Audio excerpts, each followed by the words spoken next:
Hello everyone, welcome back to How to Solver.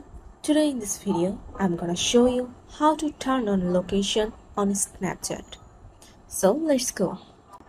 So first of all, you have to go to your Snapchat app. Then go to your Snapchat account.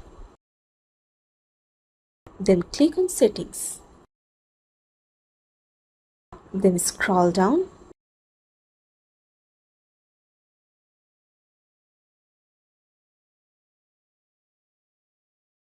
Here you can see my location. Click on there.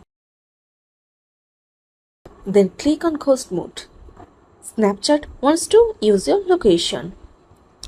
Press on allow.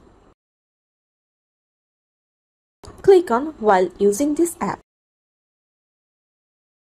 Click on this button. So this is how you can turn on location on Snapchat. So guys, that's it. You can do this. I think this video is very helpful to you. If it was, then give us a thumbs up and hit the subscribe button, and thanks for watching.